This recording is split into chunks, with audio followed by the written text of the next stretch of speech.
میرا کہ یہ سوال وہ یہ تھا کہ کوفہ والوں نے جو اتنے خطوط لکھے، جی جی کیا جی وہ خطوط بھی حقیقت پر مبنی تھے یا وہ بھی کوئی دھوکہ دہی تھی؟ میں یہ عرض کر رہا ہوں، یہاں پر ہمارے ہاں یہ جو کہا جاتا ہے کہ وہ ان کو دھوکے سے کوفے بلایا گیا اور اس طرح کر کے ساری کہانی کوفہ والوں کے اوپر ڈال دی جاتی ہے۔ میں سمجھتا ہوں کہ اس میں کچھ ہم ایگزیجریشن سے کام لے جاتے ہیں، کچھ میری ایک رائے ہے، مبالغہ آرائی سے کام لے جاتے ہیں، حقائق اس کے برعکس ہے۔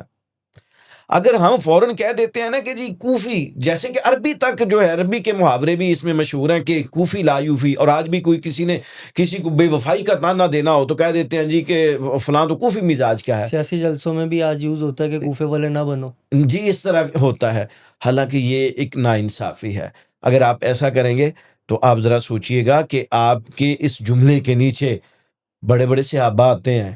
صحیح۔ سب سے پہلے کوفہ کو دیکھ لیجئے، یہ کوفہ کب قائم ہوا ہے؟ کوفہ سیدنا فاروق اعظم رضی اللہ تعالیٰ عنہ کے دور میں سیدنا فاروق اعظم نے اس شہر کو آباد کیا ہے۔ یہ شہر سیدنا فاروق اعظم رضی اللہ تعالیٰ عنہ نے آباد کیا، پھر اس شہر کو پہلی مرتبہ دارالخلافہ مولا علی پاک کرم اللہ وجہہ الکریم بناتے ہیں، اور یہاں پر صحابہ موجود تھے۔ عبداللہ ابن مسعود رضی اللہ تعالیٰ عنہ یہاں کے کوفہ کے فقیر رہ کر گئے ہیں۔ اب جب یہ کربلا کا معاملہ ہوا، خطوط لکھے گئے، اس بات پہ ہم آ جاتے ہیں، لمبی بات میں نہیں جاتے، تاریخ کوفہ میں نہیں جاتے۔ سلیمان بن سرد الخزائی، جن کو رضی اللہ تعالیٰ عنہ، جس بات کو ان کے متعلق بیان کیا صاحب الاستیعاب نے بھی، اسد الغابہ نے بھی، اور دیگر مورخین نے صحابہ پر لکھنے والی تمام کتب میں، جو گھر جہاں پر مجلس شورا قائم ہوتی تھی خطوط لکھنے کے حوالہ سے، وہ جناب سلیمان سرد الخزائی کا گھر تھا۔ یہ صحابی رسول تھے، سرکار کی بارگاہ میں پہنچ کر اسلام قبول کیا ہوا ہے، اور ان کا نام سرکار نے سلیمان رکھا ہے۔ اتنے یہ صحابی، اور یہ ان لوگوں میں تھے، یہ چونکہ پہلے مولا علی پاک کرم اللہ وجہ الکریم کے ساتھ بھی رہ چکے تھے، صفین میں یہ مولا علی پاک کی طرف سے لڑے بھی تھے، اور یہ ان لوگوں میں شامل تھے جو خطوط لکھنے والوں میں سے تھے۔ اب یہ جو کہہ دیا جاتا ہے دھوکہ دیا، اب میں عرض کروں گا اسد بھائی کہ حالات ایسے بنا دیے گئے، آپ سے پہلے مولا حسین کے آنے سے پہلے جناب مسلم بن عقیل جب آ گئے ہیں، اس چیز کو اگر ہم دیکھ لیں تو شاید ہم کوفہ والوں کو فوراً مورد الزام نہ ان کے ٹھہرائیں۔ ہاتھ پر تو بیعت دے دی تھی کوفہ والوں کے لوگوں نے شاید۔ جی جی جی، یہ چیز ہوئی کہ جناب مسلم بن عقیل سفیر حسین وہاں پر بن کر آتے ہیں، لوگوں نے بیعت کرنا شروع کر دی۔ اب مین وائل وہاں پر جو ایک پولیٹیکل سینیریو چینج کر دیا جاتا ہے نا، اس کی طرف لوگ دھیان نہیں کرتے۔ وہ پولیٹیکل سینیریو یہ چینج کیا گیا کہ ایک ہی وقت میں جو شخص بصرہ کا گورنر تھا ابن زیاد، اس کو فوراً حکم نامہ جاری ہوتا ہے یزید کی طرف سے کہ فوراً پہنچو۔ ہمیں پتہ چلا کہ کوفہ کا جو اس وقت کا گورنر ہے جناب نعمان بن بشیر رضی اللہ تعالیٰ عنہ، سے ابھی بڑی مشہور روایات کے وہ راوی بھی ہیں، تو وہ نرم دل ہے، وہ کچھ نہیں کر سکیں گے، وہ میرے حق میں بیعت نہیں دے سکیں گے، تم کرو۔ اب یہ دیکھیے کتنا بڑا ڈیویشن ہے سسٹم سے، پورے خلافت راشدہ کے سسٹم سے یہ بھی جو قدم اٹھایا گیا، یہ بھی ڈیویشن ہے۔ ہر خلیفہ راشد نے کسی بھی خطے میں اگر کسی کو گورنر مقرر کیا تو ایک بندہ ایک علاقہ اسپیشلی اس کے لیے آرڈر ہوا ہے۔ یزید کو کس جگہ پر ڈیفینڈ کریں گے لوگ؟ یعنی کہ آپ کہہ رہے ہیں کہ ایک ہی گورنر کو 2 اسٹیٹس دے دی گئی، راتوں رات آئینی ترمیم ہو گئی، اور راتوں رات آئینی ترمیم ہو گئی وہاں پر، وہ ایک ایسی آئینی ترمیم جس کے لیے ووٹنگ کی بھی ضرورت نہیں، جس میں من چاہی مرضی کر لی گئی، جو چاہا کر لیا گیا، بس اپنے ایک یک جنبش قلم کے ساتھ فیصلہ ہو گیا کہ چلے جاؤ۔ اور وہ پھر جب آئے، اب اس عرصے کے دوران جناب مسلم بن عقیل کی لوگ بیعت کرنا شروع کر چکے ہوئے تھے۔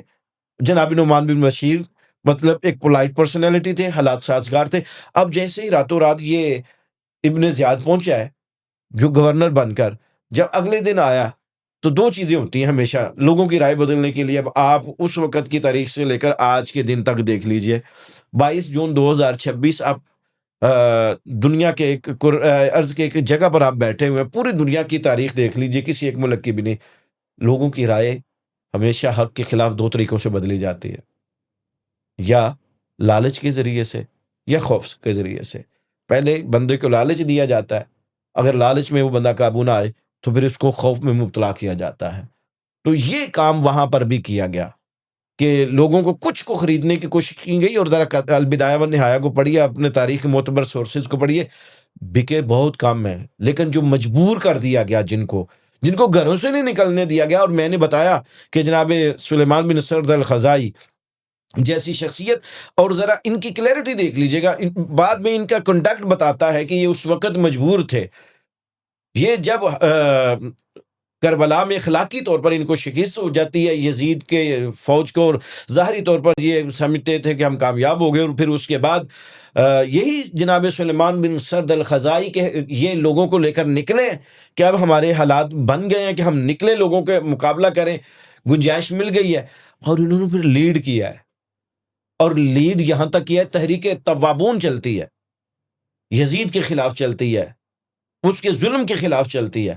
اور صرف ہم یہ تو کہہ دیتے ہیں یہی سلیمان بن سرد الخزائی پھر شہید ہوئے ہیں اس تحریک توابون میں. اور میں ایک جنرل نالج کے لیے بات عرض کر دوں کہ یہ انہوں نے مولا علی کے اس سنت پہ بھی عمل کیا تھا.